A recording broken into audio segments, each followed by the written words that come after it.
Јас сум Ана Груевска, имам 40, живеам и работам во Скопје.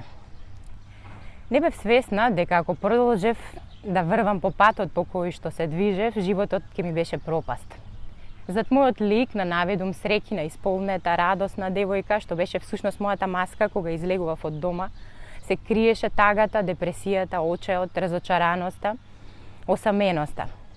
Чувство кое што е како еден вид на товар кој што те потиснува и врвиш во еден тунел во кој што не ја гледаш светлината, не го гледаш излезот. Или како еден вид на товар кој што кога пливаш те потиснува и те тоне, те влече надоле. Не практикував да излегувам од дома и покрај сите, да речам, обиди на моите другарки и пријателки да излеземе на кафе, каде што наоѓав добри изговори да бидам затворена во мојата соба и во 4 ѕида, и се повеќе потиснатоста, тежината беа секојдневие. Работа, дома, затворена во 4 зи, во тага, очеј и депресија. Постојано ја трагав, ја барав вистината, но често пати тоа беше погрешен начин. Бајачи, гатачи, астролози, фенг шуи, што уште не.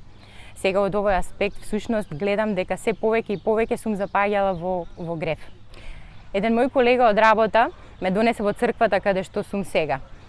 Видов многу радосни, исполнети луѓе, многу љубов.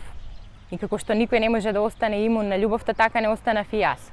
Црквата е место каде што јас наново се родив. Знаете, како мало бебе кое што почнува да оди, почнува да збори, ги прави првите чекори, првите зборови, така беше и пасторот кој што ме научи на тие чекори и на тие зборови. Пасторот е мојот духовен татко, кој што не само е духовен татко, туку и многу повеќе од тоа. Тој се радува со нас кога се радуваме, плаче кога плачеме, но и ни дава насоки, ни дава совети, ни дава утехи, ни дава како да продолжиме во животот, како да се љубиме, како да безгрижно чекориме во животот. Сега сум исполнета, сега сум радосна, сега сум весела девојка која што го најдем и правото место. Црквата е местото каде што се пронедов себе, каде што ги пронедов браќата и сестрите кои што е моје семејство, каде што наоѓам утеха и радост, каде што наоѓам рамо за плачење. Тоа е тоа што ми треба.